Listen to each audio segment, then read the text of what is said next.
नमस्कार, मैं अभिषेक कुमार आप सभी का स्वागत करता हूं फोकस स्टडी विद अभी में। साइको का आज हमारा 7वां क्लास होगा और जिसमें हम लोग रो कॉलम टेस्ट कर रहे थे, जिसमें 4 क्वेश्चन बच गए थे। मतलब कि उसमें कुछ 4 कंडीशन आपको और चीज़ें समझानी थी मुझे, उसको आज हम लोग क्या करेंगे, कवर कर लेंगे। पहली बात एक बताऊँ कि मैं आपको कि आप लोग क्या कर रहे हो को जो मैं पार्ट 1 जैसे कि इस जो टेबल टेस्ट आप लोग देख रहे हो तो पार्ट 1 को देखिए, लेकिन इस पार्ट 1 को देखने से पहले भी आपको क्या करना पड़ेगा, क्लॉक वाली वीडियो देखनी पड़ेगी, क्योंकि उसमें मैंने सारा कंसेप्ट क्लियर किया है।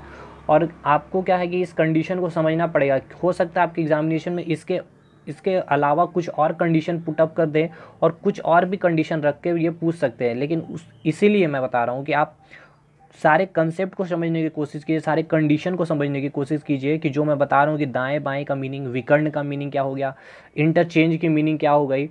विकर्ण को जब एक्सचेंज करेंगे तो हम लोग बस मन में रखेंगे कि विकर्ण को एक्सचेंज किया गया है स्तंभ 1 या फिर पंक्ति 1 या रो 2 से या रो 4 को। तो ये सारी चीज़ें को मैं आपको बता रहा हूँ, वहाँ पे कंडीशन और भी दूसरा आपको मिल सकता है। तो उस टाइम आप कैसे सोचोगे, उस चीज़ों को मैं आपको कराने की कोशिश कर रहा हूँ। तो पार्ट 1 इन सारे वीडियो के पार्ट 1 आप देखने की कोशिश कीजिए। प्लेलिस्ट बनी हुई है साइको वीडियो के नाम से, या फिर डिस्क्रिप्शन में आपको लिंक मिल जाएगा, कमेंट सेक्शन में मैंने कमेंट कर रखा है लिंक का, तो उसे ध्यान से देखने की कोशिश कीजिए। लेकिन इसके बाद भी अगर कोई डाउट होता है तो कमेंट कीजिएगा। 2-3 लोगों का कमेंट में डाउट मिला था मुझे, मैंने उनका कमेंट में रिप्लाई भी किया है, ठीक है। कुछ लोग डाउट होता है कि जैसे कि मैंने बताया था कि डायरेक्शन जब मेंशन ना रहा हो तो आपको क्या करना है, क्लॉकवाइज चलना है। और दूसरा चीज़ मैंने ये भी बताया कि अगर डायरेक्शन मेंशन नहीं है तो शॉर्टेस्ट डिस्टेंस कवर करनी है। तो भाई इसका एग्जांपल आप देखो, मैंने कराया है कितने अच्छे से, प्यार से मैंने कराया है पार्ट 2 में इसका, कि अगर यहाँ से ऐसे क्लॉक बनी हुई है आपको, और आपको क्या किएगा, नॉर्थ और ऐसे पूछ लिया जाता है, नॉर्थ और वेस्ट, ठीक है। नॉर्थ और वेस्ट यहाँ पे एक लेटर होगा, पूछ लिया जाएगा नॉर्थ और वेस्ट के बीच, ठीक है। बीच सुनिएगा अच्छे से, नॉर्थ और वेस्ट मतलब उत्तर और पश्चिम के बीच के अक्षर के विपरीत अंक कौन सा होगा, या फिर विपरीत अक्षर के पास जो अंक है वो कौन सा होगा। तो आप मुझे ये बताइए, यहाँ पे तो आपको डायरेक्शन मेंशन नहीं किया गया। अब आप मुझे ये बताइए कि आप नॉर्थ से वेस्ट यहाँ से क्लॉकवाइज घूम करके जाओगे? नहीं जाओगे, यहाँ से तो शॉर्टेस्ट डिस्टेंस ही कवर करोगे भाई। समझ रहे हो आप चीज़ों को? यहाँ मैंने क्या बोला आपको, नॉर्थ से वेस्ट आपको जाना था। अब यहाँ से आप क्या क्लॉकवाइज, तो आपका इस डायरेक्शन से यानी कि इधर से आप घूम करके जाओगे, लेकिन आपको मैंने बताया शॉर्टेस्ट डिस्टेंस, तो यहाँ पे आपको शॉर्टेस्ट डिस्टेंस वाला कंसेप्ट यूज़ करना है। यही तो चीज़ है, आपको समझनी होगी। नॉर्थ और वेस्ट के बीच का वाला लेटर ये हो गया, और इसके जो सामने वाले अक्षर हो गए, वहाँ पर जो अंक होगा 2 3 4 5, उसे टिक करके आओगे। अदरवाइज तो फिर गलती हो जाएगा। अगर ऐसे चल के आते हो, यहाँ से चल के आओगे, तो इसके बीच वाला अक्षर कोई इधर कोई भी मिलेगा और उसके सामने वाला लेटर जो मिलेगा उसको टिक करके आओगे, तो वो गलत हो गया। तो ये चीज़ें आपको समझनी होगी, ठीक है। तो 7वां क्वेश्चन हमारा बचा हुआ था। 4 क्वेश्चन 7, 8, 9, 10 और 11, ये क्वेश्चन हम लोग आज कवर करेंगे, और अच्छे अच्छे कंसेप्ट, इसलिए मैं इसको कवर करूँगा। हालांकि मैं अपने पास क्वेश्चन को रखा हूँ ताकि ऊपर नीचे ज़्यादा ना करने पड़े। पहले हम लोग एक बार पढ़ लेते हैं क्वेश्चन को।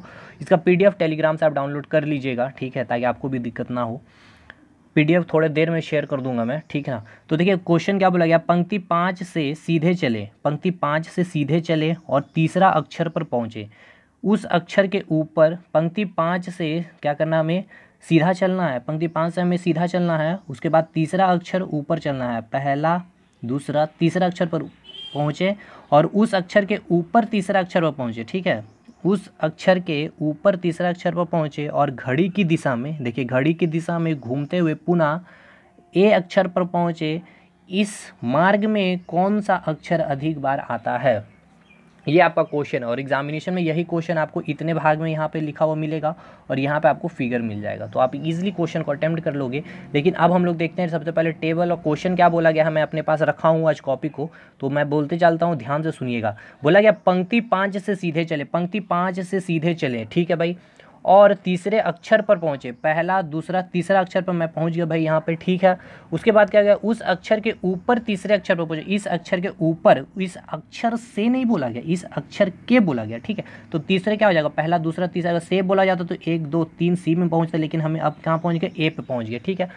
तीसरे अक्षर पर पहुँचे और घड़ी की दिशा में घूमते हुए, तो घड़ी की दिशा में घूमते हुए इट मीन्स ये डायरेक्शन में चलेंगे। साफ कर लेते एक बार, यहाँ पहुँच गए, तो यहाँ से घड़ी की दिशा में चलते हुए पुनः ए पर पहुँचे। यहाँ पे हमें फिर से पहुँचे, तो घड़ी की दिशा में इस तरह से चलते हुए हम लोग पुनः ई पर पहुँच गए। अब क्वेश्चन पूछा गया है, इस मार्ग में, यानी कि इस मार्ग में, ठीक है, ये आपका क्या बन गया, कि स्क्वायर बन गया या रेक्टेंगुलर, जो भी बोल सकते हो। इस मार्ग में कौन सा अक्षर अधिक बार आता है?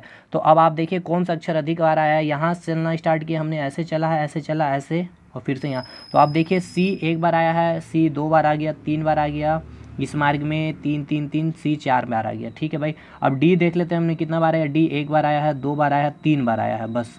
तो मैक्सिमम सी जो है 4 बार आया, तो यानी इसका आंसर सी किसको रिप्रेजेंट करेगा, 3 को। आपका आंसर क्या हो जाएगा, 3। ठीक है, तो क्वेश्चन को मैंने अपने सामने रख रखा है, इसलिए आज थोड़ी दिक्कत नहीं होगी चीज़ें समझाने में।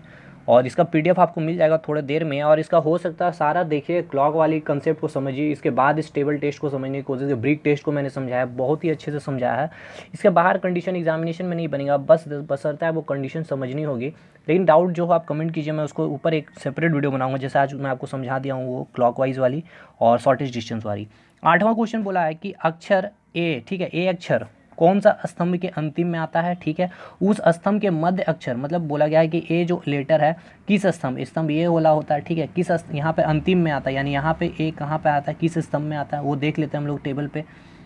उस स्तंभ के मध्य, उस स्तंभ के मध्य यानी मध्य वाला अक्षर के दाएं, इस साइड दाएं अंतिम अक्षर पर पहुँचे। दाएं अंतिम अक्षर मतलब कि टेबल के बिल्कुल दाएं वाला अंतिम अक्षर पर पहुँच जाएंगे हम लोग। ठीक है, उसके बाएं यानी उस लेटर के बाएं दूसरे अक्षर के नीचे, पहला दूसरा अक्षर के नीचे दूसरा विकर्ण। अब यहाँ से विकर्ण जाएंगे इधर, इधर कहाँ देख लेते हैं, नीचे दाएं दूसरा विकर्ण में कौन सा अक्षर होगा। ठीक है, आइए देखते हैं टेबल पे क्वेश्चन फिर से देखते हैं।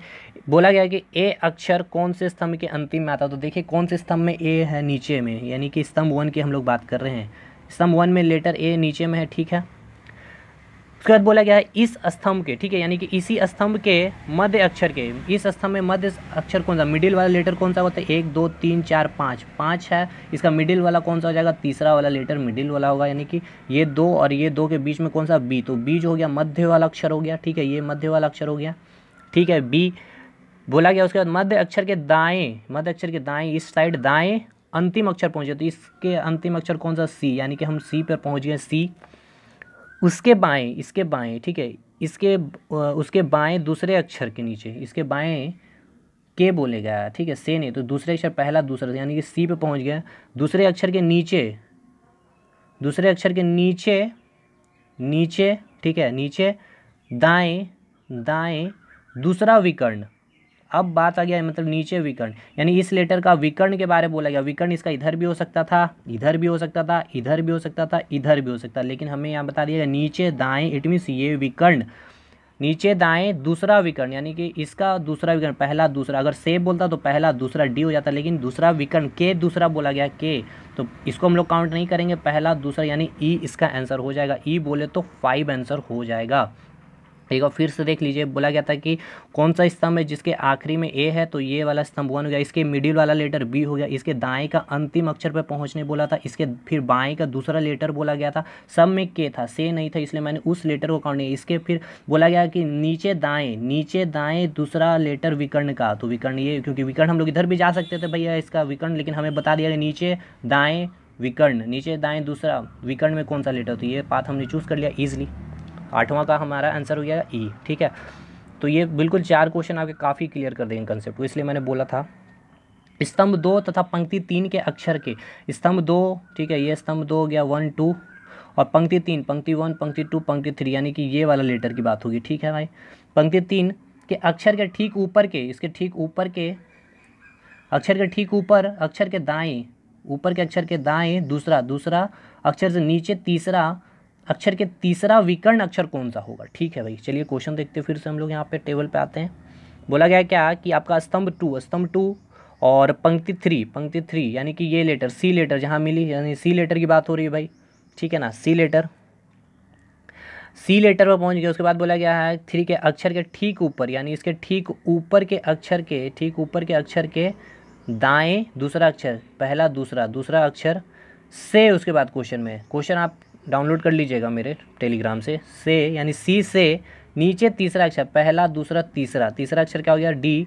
उसके बाद बोला गया है डी तीसरे अक्षर के तीसरा विकर्ण अक्षर कौन सा होगा, इसका तीसरा, यानी इस लेटर का विकर्ण कौन सा होगा। देखिए यहाँ हम लोग पहुँच गए, इसका विकर्ण इधर भी हो सकता है, इधर भी हो सकता है, इधर भी हो सकता है, इधर भी हो सकता है, लेकिन यहाँ पे आपको ना तो नीचे बोला गया, ना ऊपर बोला गया, ना दाएँ बोला, ना बाएँ, बस यहाँ से पूछा गया कि इस अक्षर का तीसरा विकर्ण, अक्षर कौन सा होगा या तीसरा विकर्ण अंक कौन सा होगा। तो तीसरा विकर्ण कौन मिल रहा है, एक विकर्ण यहाँ मुझे मिला, इसमें यहाँ भी एक ही विकर्ण, इधर भी एक ही विकर्ण, लेकिन इधर देखिए क्या यहाँ से पहला विकर्ण, दूसरा विकर्ण, तीसरा विकर्ण मिल गया मुझे। तो यानी ये विकर्ण की बात हो रही है, ए आ गई, तीसरा लेटर है, ए किसको रिप्रेजेंट करेगा, 1 को, तो 1 इसका आंसर हो जाएगा। ठीक, नेक्स्ट क्वेश्चन 10वां हमारा, पंक्ति 5 के विकर्ण को उल्टे क्रम में रखने पर, पंक्ति 5 के विकर्ण, जो पंक्ति 5 है आपका, यानी कि 1 2 3 4 5, पंक्ति 5 का ये जो विकर्ण, इसको उल्टे क्रम का मतलब यहाँ वाला जो लेटर है, यहाँ वाला जो लेटर है, यहाँ वाला जो, यानी ये यहाँ आ जाएगा, ये यहाँ आ जाएगा, ठीक है, ये यहाँ आ जाएगा, ये यहाँ आ जाएगा, और ये यहीं का यहीं रहेगा, इसका मतलब ये हुआ। ठीक, उसके बाद बोला गया पंक्ति 5 के विकर्ण को उल्टे क्रम में रखने पर स्तंभ 1 के विकर्ण के मध्य अक्षर कौन सा होगा। स्तंभ 1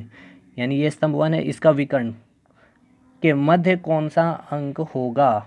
आइए देखते हैं भाई, बोला गया क्या, पंक्ति 5 के विकर्ण, पंक्ति 5 का ये विकर्ण जो है, इसका उल्टे में हम क्या करेंगे क्रम में, यानी ये ए यहाँ आ जाएगा, ये ए यहाँ आ जाएगा, ये सी यहाँ आ जाएगा, ये बी यहाँ आ जाएगा, ये सी यहीं का। अब इसे करना नहीं, इसे बस आपको माइंड में आप समझ गए कि पंक्ति 5 का विकर्ण उल्टे क्रम में आ गया। कोई भी आंसर अगर इस विकर्ण का होगा तो हम इसे क्या करेंगे, बाद में उसको उल्टे करके उसका आंसर को टिक कर देंगे। ठीक है, आगे क्वेश्चन पढ़ते हैं। पंक्ति 5 के विकर्ण को उल्टे क्रम में रखने पर स्तंभ 1 का विकर्ण, स्तंभ 1 का विकर्ण इट मीन्स ये वाला विकर्ण, स्तंभ 1 के विकर्ण के मध्य अक्षर कौन सा होगा। मध्य अक्षर ये सी है, और इधर से भी जाते तो हमारा सी है, और ये सी को भी उल्टे क्रम में लिखने पर ये सी यहीं का यहीं था, तो इसका आंसर क्या हो जाएगा, सी। तो मध्य अक्षर कौन सा, सी, सी बोले तो 3 आंसर हो जाएगा। ठीक है, अब लास्ट क्वेश्चन, यदि पंक्ति 3 तथा पंक्ति 1 के अक्षर को परस्पर बदलते हुए लिखा जाए, पंक्ति 3 1 2 3, पंक्ति 3 और पंक्ति 1 यानी इसका जो लेटर है और इसका जो लेटर है बदल दिया जाए, इसको यहाँ कर दिया जाए, इसको यहाँ कर दिया जाए, इसको यहाँ, इसको यहाँ, इसको यहाँ, इसका यहाँ, इसको यहाँ, इसको यहाँ, इसको यहाँ, इसको यहाँ, इसका मीनिंग यही है परस्पर। अब इसको करना नहीं है, इसको बस दिमाग कर लेंगे, पंक्ति 1 और पंक्ति 3 को हमें इंटरचेंज करना। परस्पर बदलते हुए लिखा जाए तो ऐसे कितने अक्षर होंगे जिसका स्थान अपरिवर्तित होंगे, ऐसे कितने स्थान होंगे जिसका स्थान अपरिवर्तित, मतलब पंक्ति 1 को पंक्ति 3 से इंटरचेंज कर दिया, मतलब ये वाला लेटर यहाँ चल जाएगा, ये यहाँ आ जाएगा, ये यहाँ चल जाएगा, ये यहाँ आ जाएगा, ये यहाँ चल जाएगा, ये यहाँ आ जाएगा, ये यहाँ, ये यहाँ, ये यहाँ, यहाँ। तो देखिए कौन सा लेटर में कोई स्थान परिवर्तित, बी है यहाँ तो ये यहाँ चल गया, और ये ए यहाँ आ गया तो इसका स्थान परिवर्तित हो गया। सी यहाँ था, ये सी यहाँ आ गई तो चेंज हो गई, ये बी यहाँ आ गई तो चेंज हो गई।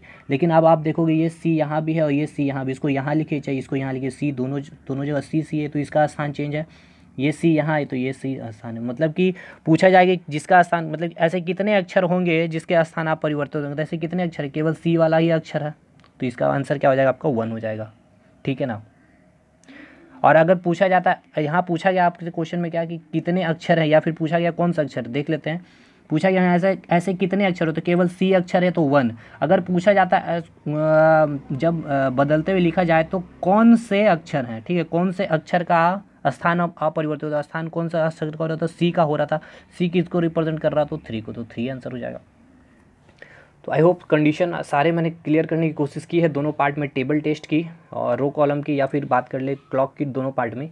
बस एक हिडन क्यूब की सॉल्व आउट करनी है। फिगर मेमोरी टेस्ट आप लोग बात करें, उसमें कुछ करना ही नहीं है भाई, उसमें बस रटना है, और रटना है आपको ग्रुप वाइज बनाकर रटना होता है। एक वीडियो में मैं उसे लाऊंगा बल इसमें पहले, लेकिन क्लियर कर लिए क्योंकि टफेस्ट आपका टेस्ट यही होता है।